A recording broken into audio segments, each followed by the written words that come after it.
I'll tell y'all what an NFL exec told me and a buddy yesterday about Brian Flores and why he might be the guy the Jaguars should hire.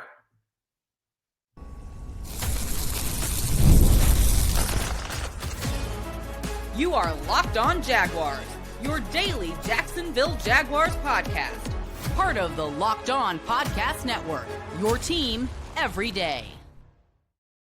It is your team every day here on Locked On Jaguars. We thank you for making us your first listen. And a reminder, you can find us wherever you get your podcast, whether you're watching it or you're listening to it. Make sure wherever that location is, you tap in each and every day so you do not miss an episode. It's crossover Thursday for teams that have games, but it's still crossover Thursday, and it's presented by Prize Picks here on Locked On Jaguars. Download the app and use the code Locked On NFL to win $50 instantly when you play $5. Shout out to the everydayers for joining us, and if you're a first timer, we appreciate you. Hope you enjoy the podcast. That we're going to discuss today about winning and how it cures everything, even your preconceived notions about coaches, and why uncomfortable isn't bad. We're going to talk about that in the middle of the show. We know about being uncomfortable around here. We know about the team looking like they're too damn comfortable around here. So it's going to be a lot of fun. I talked to an NFL exec yesterday. Me and a friend of mine, I got passed through. We were actually discussing draft prospects. And we can do that with him because I've known him for 5-6 years now. And talking about prospects because that team is no longer in the playoffs. So we'll clear that up. They got other things to be doing. That team is no longer in the playoffs. And we were asking about certain players in the draft and just going over. It was a real quick 2-minute conversation. And then the guy just got up and said, what are the Jaguars going to do? I said, I don't know.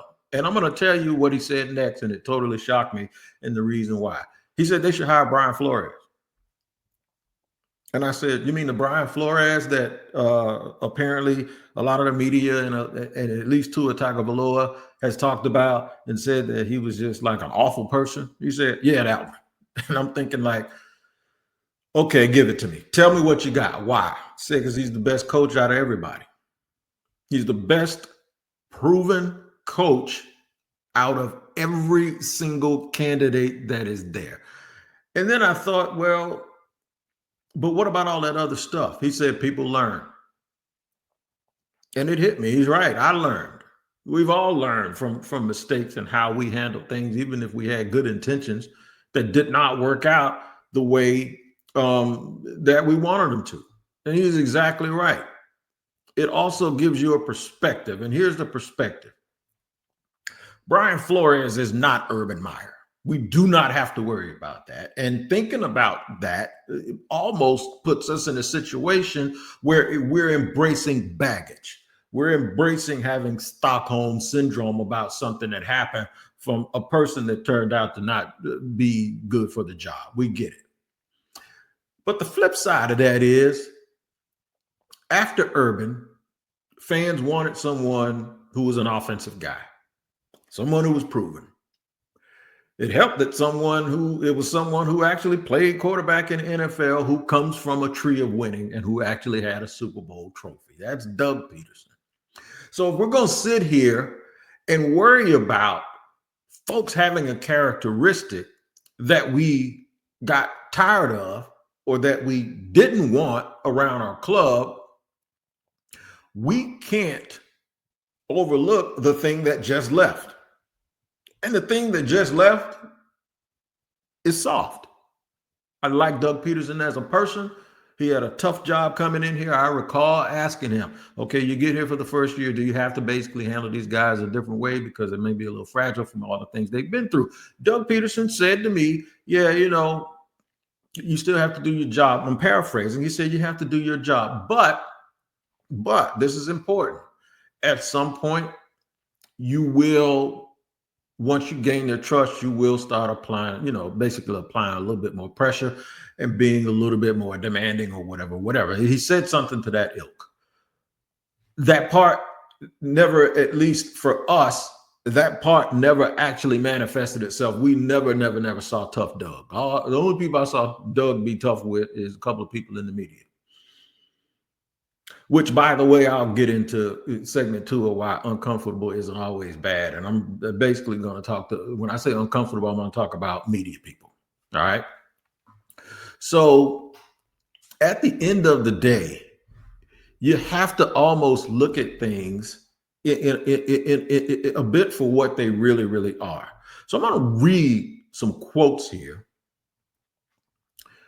from Tua Tagovailoa, who a lot of people thought when Brian Flores was let go, it was because he refused to participate in talking to not Aaron Rodgers. He refused to talk to Tom Brady on some boat, and the Dolphins end up losing a draft pick because of it, and they got admonished by the league for tampering with Tom Brady because Flores refused to do something that was wrong.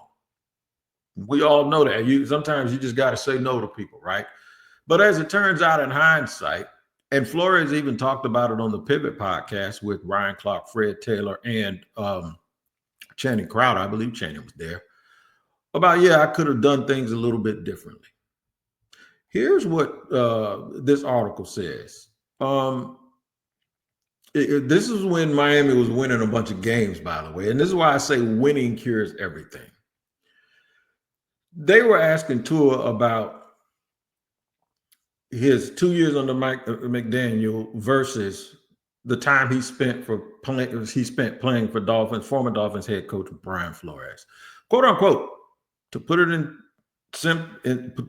simplest terms, if you woke up every morning and I told you suck at what you did, that you don't belong doing what you do, that you shouldn't be here, that this guy should be here, that you haven't earned this right, and then you have somebody else come in and tell you, dude, you're the best fit for this, you're accurate, you're the best whatever, you're this, you're that. How would that make you feel? Listen to one or the other. You see what I'm saying? And I'm going to continue, still quoting. And then you hear it, and regardless of what it is, the good or bad, and you hear it more and more, and you start to actually believe that. I don't care who you are. You could be the president of the United States. If you have a terrible person that's telling you things that you don't want to hear or probably shouldn't be hearing, you're going to start to believe that about yourself. That's sort of what ended up happening. It's basically been 2 years of training that out of not just me, but a couple of the guys as well, that have been here since my rookie year all the way till now. Now, to Tua Tagovailoa's credit, there were other people who, Ryan Fitzgerald even came out and said, he said some things.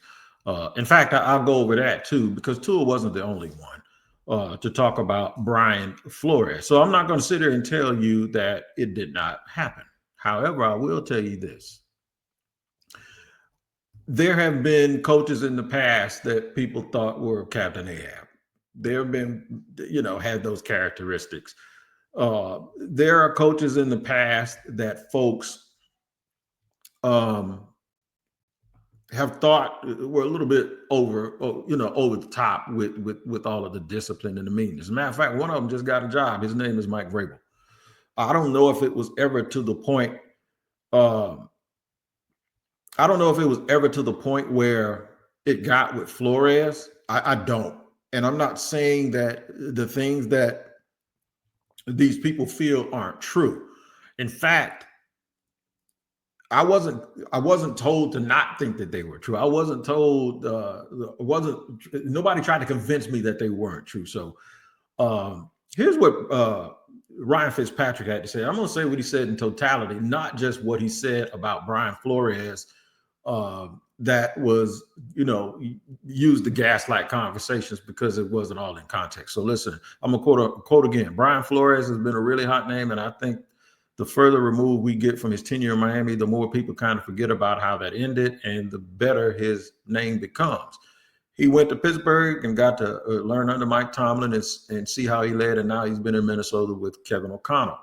I think the interesting thing about Brian Flores, when I think about him and being able to play under him for a few years, is which version of Brian Flores are you getting? In year one, with the Dolphins got rid of every good player they had that was jokingly called the tank for Tua year. Halfway through the year, we hadn't won a game yet, and there was a shift in the way he was approaching his job. Lesson, check it out. He was likable, he was relatable, he demanded a lot out of the players, but he was also able to get the version of his players, and I really appreciated that for him, the best version of his players. Continue to quote, as his tenure went on in Miami, he kind of became unrecognizable. A lot of the staff he brought over from New England, that was where he cut his teeth in the NFL, was there for 15 plus years an assistant. I think he's going to have a really hard time if you're interviewing him as a head coach. I think the interviews, he'll be likable, he'll be relatable. But when people say, give me somebody from Miami that coached under you as a reference so we can talk to him, I think he burned a lot of bridges there. He goes on to talk about having the humility to ask questions, to collaborate. I think by the end of the time, he became a dictator. He ruined a lot of relationships that he built up through the NFL, and his ego grew so big that there wasn't room for anyone else. All right. So now, in hindsight, knowing all of that stuff, and then knowing that that at the very least the GM and maybe even the owner basically were asking you to break the law. Basically, they were asking you to do something that you knew you weren't supposed to be doing. See, sometimes we just judge this stuff based on the surface, and we don't realize what people are. When you say he changed, what do you think changed him? What do you think changed him so that the person that you saw every single day, he's asked to be a leader, but the people who were leading him were basically asking him to do something that was against the NFL ethics. I didn't say breaking the law, but against the NFL ethics. What do you think changed him? What do you think changed him when his old boss called him to congratulate him on getting a job, only to find out that somebody else got the job and the coach had to call him back, and Belichick? What do you think changed him? Sometimes we look at the dude on the surface as this angry guy, but we take no time in using deductive reasoning that if you know something else, you don't understand what actually made him that way. It was incompetence. What are the Dolphins now? They're soft. My man, Matt Williamson, a former NFL scout that joins me every single Friday on Locked On NFL, said they got too many Ferraris and not enough dump trucks. Now one of those Ferraris, the best one of all, Tyreek Hill, who's from Miami, who loves Miami, who people think, folks sit to think, if you got $100 million and you live in South Florida, hey, don't get no better than that. He wants out. And by the way, getting back to this Tua thing, a guy who was a big-time basketball player told me a long time ago, never let a coach break you. You know who you are. In fact, if he's able to break you, then you're not the person that he thinks you are. Some of the best coaches and players, Kobe and Phil Jackson. Phil quit because he said, I can't coach him, and then realized without him, he went back to coaching. You got to be real, real careful when you start sitting here saying how comfortable you want your team to be and lose.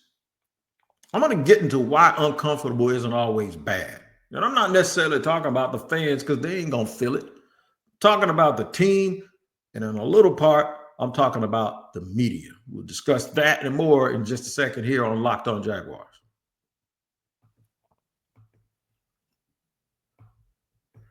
Today's show is sponsored and brought to you in part by FanDuel. That is correct, man.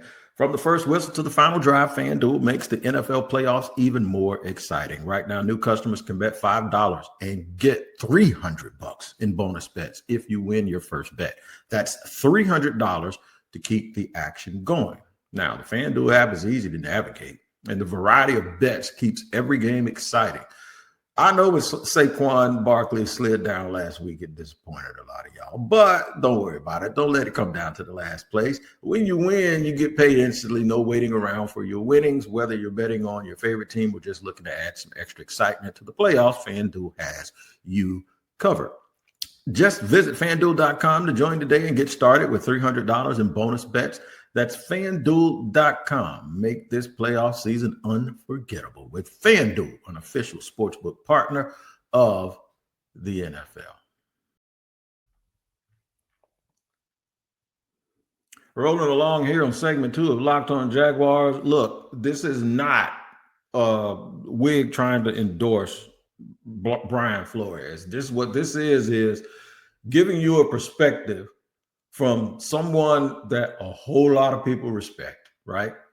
Even been mentioned for some jobs here and there recently. And they said, look, man, everybody's overplaying this little discomfort. Just because one person was uncomfortable with people, or maybe more than one person, doesn't mean that a guy can't coach. Up there in Minnesota, it looks like they're happy as hell with him. In fact, I know people that cover the Vikings that don't want him to get a job because they don't want to lose him. Yeah.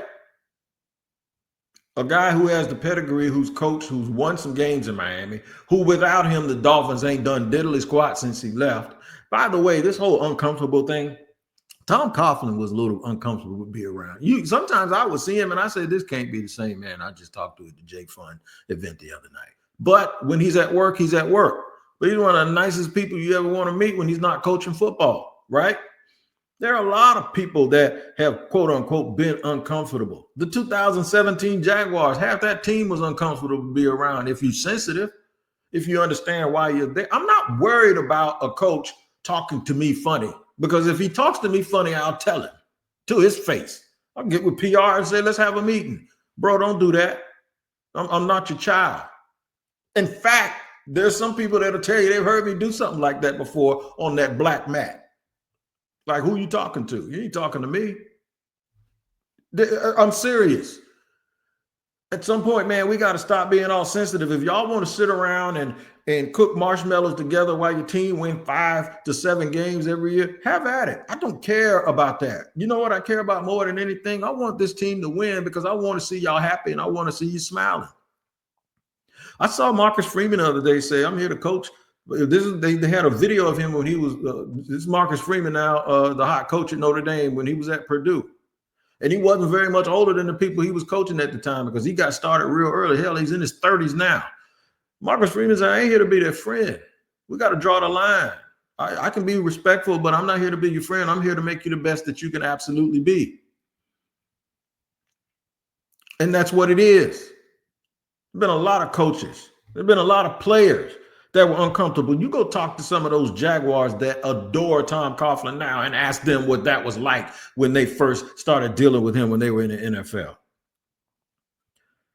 You think Mike Holmgren was nice to Brett Favre and Aaron Rodgers? You think Tom Coughlin was nice to everybody when they were winning? You think Jimmy Johnson was nice to Troy Aikman when he drafted his own quarterback from Miami with a first-round pick in the supplemental draft and Troy got hurt and Jimmy was threatening to trade Troy? You think Brady and Belichick got along for those 18 whatever years that they were together? No, but they won a lot. Sometimes these things happen. I don't want a quarterback on my team that if somebody tells him he sucks, he starts to believe it. You're going to hear that every single day.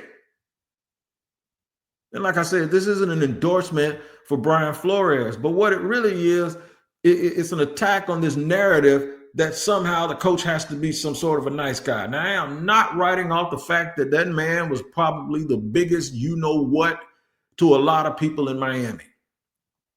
Now, I heard that there were people in the building, the janitorial staff, the security folks, that absolutely loved the guy. But now that you know in hindsight what he was dealing with, that the players didn't even understand and know that he was dealing with, you got a reason to come into work angry and mad every day, especially if you got a player you didn't want and you wanted somebody else, which everybody said that for 2 or 3 years. Oh, man, they should have took Justin Herbert. They screwed up. How about while he was coaching, they were tanking for the very player that's sitting there criticizing him right now, and he probably didn't want to do that either. You can't turn a dude that's a winner into a conditional and a convenient loser at your disposal. And Miami hasn't won anything since he left. Mike McDaniel gets along with everybody, dresses like everybody, wears his little, form-fitting little high-water pants and everything. He dresses like the same guys that he's sitting there coaching, and guess what? They're losing, and Tyreek Hill wants to leave. We got to stop expecting. What do we think? You got to be able to get along with people. Says who? Maybe they need to do what I'm telling them to do. That's what's about to happen in New England. You think Mike Vrabel is going to go easy on them fools? You crazy. Just because Dan Campbell is the way he is, you think Dan Campbell is like that if they're losing? And yeah, I think Dan Campbell is the same person whether they win or lose, but I'm talking about the perception of who and what he is after they won 15 freaking games. That stuff, those eating kneecaps and all of that, if he was losing, all of that going forward and all of that, we got to do this and we got to do that, people would be running him out of the building if that was the case.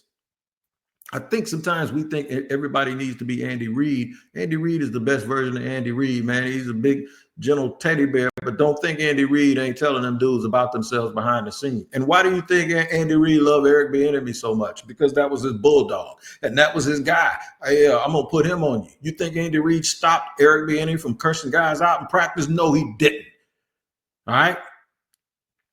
We got to get out of this thinking. If you look at it, if I can tell you right now, a guarantee, and here's the thing, he's more of a guarantee than any of these young coaches because you don't know, but you do know with him more than you know with them. And the other thing is this, would you trade off the fact that defense would play just like that defense? And I mentioned this yesterday. There's a bunch of Dolphins and a bunch of former Broncos. There's a bunch of former players down there that also didn't like Vic Fangio and the way that he was. And they were like, good riddance. Yeah. Where's Vic Fangio right now? And what has he done to the Eagles defense? And where's Miami? I'm glad y'all happy with your marshmallows and your South Beach and all of that and all of your money. But guess what? It don't do you no good to go to Cancun or Aruba because they ain't even nicer than South Beach. So where are you going to go on vacation? You can't. You have to wallow in that misery because you're losing, and maybe I hope you're happy with it. And I want Jaguar fans to stop sitting here worried about whether somebody's going to get along with somebody. You just experience somebody getting along with everybody. And it made me really sit here and think, these executives don't think like we do, even media people. There's a media person right now in Miami that wants to talk about how awful of a person Brian Flores was. It ain't about you. Who cares if you don't like him and he doesn't like you? I don't need an audience. If you curse me out, I'm going to curse you back out. And I don't need to gain favor. As a matter of fact, you can take everybody and put them on the other side, and I'll curse all of y'all out at the same time. What you going to do? Tell you what we're going to do. We're going to talk about in the third segment how winning cures all of this stuff. We'll do it just a second here on Locked On Jaguars.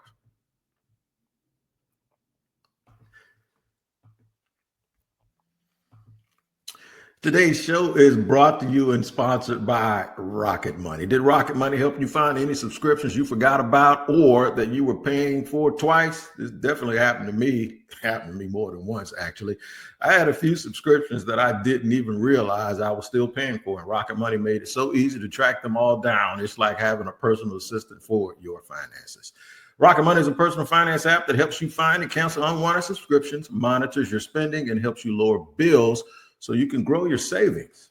It brings everything together in one place, whether it's subscriptions, your spending habits, or even the goals you want to hit this year. Rocket Money has over 5 million users and has saved a total of $500 million in canceled subscriptions, saving members up to $740 when using all the app's premium features. Cancel your unwanted subscriptions and reach your financial goals faster with Rocket Money. Go to rocketmoney.com/locked-on today. That's rocketmoney.com/locked-on. One more time, rocketmoney/locked-on. Third and final segment here on Locked On Jaguars, where it's your team every day. We're talking about Brian Flores and the fact that somebody told me that Brian Flores is actually the best candidate out there. And I'm looking at it from an executive's perspective. When you win, don't listen to player complaints about your personality, the owner. He pays the coach to win. He pays you to play. Figure the rest of it out. Your boss is your boss, man. He ain't your buddy. That ain't what he's supposed to be doing. You know what fans don't worry about? I guarantee you, if a team is winning and a dude refuses to go into the game or a dude starts complaining, y'all think is the biggest idiot y'all think Deontay Johnson right now, the wide receiver, just let go by Houston, a playoff team, is the biggest idiot on earth. You know why? Because winning ain't enough for him. He wants to play. Now he's back with Baltimore, who also cut him. They're doing it for other reasons, but still, fans will think that if you're winning, you know what? Somebody starts whining about, oh, I don't get along with him. The fans will tell them to shut up in a heartbeat. So how do you get to winning? How do you get to the point where all of this stuff that doesn't even affect you personally, how do you get to the point where you can start ignoring that and throwing it out the window? You know how you get to that point? You got to win. You know how you win? You hire the best candidate for the job. As long as that dude isn't morally doing anything wrong, like some people I know that were bringing people in an organization that were just terrible human beings. If we can admit that Brian Flores isn't a terrible human being, and I don't think he is, that he just had a little bit of an abrasive style that maybe he could learn a little bit from. Now, Josh McDaniel was like a tyrant in his first job, and then we thought that years later when he got another chance, he would be different, and he wasn't, and I get it. I understand. I totally understand. But people ran Mike Vrabel out. As a matter of fact, one of the people that was on this call with me told me 3 years ago, hey, man, Vrabel ain't going to last long. He went to his practices and told me, I couldn't believe the way he was talking to people. He's a scout. He said, I couldn't believe the way he was talking to other coaches. And then a couple of years later, they ran him out of there, and now they're losing and they're in purgatory. And now all of a sudden, just from sitting out a year, Mike Vrabel is hot again because coaches like him are being accepted, and the fact that when he walked out of the building, everything totally fell apart. So there was more of an appreciation for who he was and what he was doing. Can Brian Flores improve that a little bit? He admitted that on the Pivot podcast that, yeah, you got to learn a little bit. But also, you could help a guy like that by not doing all of this stuff behind the scenes too, and having all of these things behind the scenes. And you're asking, if you ask a man to be immoral and now he doesn't respect your leadership, and then his subordinates, when he comes to work every day, they don't share his passion and they don't understand what he's dealing with. It's almost like your kids, man. I never shared with my kids when I was having difficulties at work because I wanted the best out of them. But there were times when they did things and didn't appreciate things, and they had no idea what I was going through trying to obtain the things that we did have. Did I feel sorry for myself? Hell no, I ain't feel sorry for myself. You know what I did? I bowled up and told them, just do what you better listen to me. And now that they're grown with kids, they say, Dad, you were 100% correct. Just like a lot of former Jaguars say, man, Coughlin talking about the Sox and talking about this and finding people for this. And then you hear them when they're in their 30s and 40s saying, man, but I really look back and I absolutely appreciate everything he said. They are there to make you better. They're not there to pacify you. And they ain't there to pacify media and have media walking around here talking about, oh, how awful of a person he was just because he wasn't nice to me. Who gives a damn whether he's nice to somebody who covers the team? I don't. I don't. I worked in barbershop for 30 years with people I ain't like. You think I'm be worried about some coach that I got to deal with for 30 minutes every day, and then I'm going to run and tell the whole fan base about it? Nah, I ain't doing that. That's just not how I'm built, because it ain't going to do no good anyway. And besides, if that team is winning and you run and start talking about, see, it's easy to talk about the dude when he's gone or when the team is losing. But when the team is winning, you wouldn't dare open your mouth because you understand they're going to turn on you, and they're going to tell you to man up, and they're going to tell you to drop your sack, and they're going to tell you to put your big boy draws on, and they're going to tell you to shut up. We're winning games. And that's where I want the Jaguars to be. I want them to get to the point one day where they say, shut up, we're winning games. We're winning. And anybody that can't deal with it, you're too soft to be here anyway, and you need to go. I'm tired of all of this soft stuff. And people will say, well, why don't you like Trent? I didn't say divisive, or I didn't say incompetent. I think Brian Flores is competent. I also think Brian Flores wouldn't put up with a whole bunch of foolishness from anybody over there that is not up to the task of trying to do what's best for winning. This is not a cosign. This is just saying, I'm now reevaluating my entire thought process. I thought it was just a waste of time because of all of the negativity surrounding him, but I was told, no. Look at the situation he left and what's going on. And everybody's going to put that on Tua and his concussions. They ain't got nothing to do with what I'm talking about, because even when Tua's there, they play soft football. And every time they run up against a team that plays tough football, they get beat, even when he's in the lineup. I'm just tired of all of this soft stuff, man. I'm really in football's a gladiator sport. Y'all call Fred Fragile Fred when he tore his growing muscle off of his pelvic bone. Come on, man. Dudes get hit every day over the middle and y'all celebrate it, but now y'all want to call a coach soft because he talks to people a certain way. Ooh, I wouldn't even know what y'all would do if y'all ever had to go to boot camp or in the military. Because most of the people that I grew to appreciate were people that talk to me funny. It ain't what they call you, it's what you answer to and how you respond to it. The best part of being who I am and the thing I like about me the most is this. I'll slap box with you for a little while, but I know you can't hurt me. So therefore, I'm not going to impugn my character and go out of my way to tell people how awful of a human being somebody is when it ain't going to do no good. It ain't going to put no money in my pocket. And it ain't going to help my family. I just keep pushing. And I think we need to figure out that being a football coach, running 53 people, guys that have mortgages and money, sometimes when you're the coach, you can't be their friend. And all of that stuff goes out of window. You heard all this bad stuff about Belichick once all of those guys left. But they left with rings and they left winners. And for it, they're now making a bunch of money after the fact. They're all over TV. They could have been losing somewhere else. And guess what? They retired. Now they're on a golf course. And I'm sure that's a good life too. But sometimes we complain about the very thing that got us to the victory. And we don't realize we actually needed it. And I think the Jaguars are a franchise that needs to be a little bit uncomfortable in order to be competent. We'll talk more about this as we keep moving on. He's not the only candidate. There are other candidates, but I thought I would share that with y'all today because, well, it was a very interesting conversation. And if I can be changed, maybe you can too. All right, that's my Brian Flores update as he is going to be coming here. I think he's going to be interviewing with the Jaguars later on this week. We'll see how the coaching search goes. But as usual on Locked On Jaguars, we give it to you like nowhere else, and you can get it twice a day on Locked On NFL, early in the morning with the madman Tyler Rowland, and then me in the barbershop at midday. Make sure you check out Locked On NFL wherever you get, watch, or listen to your podcast. Take care. We'll see you next time here on Locked On Jaguars.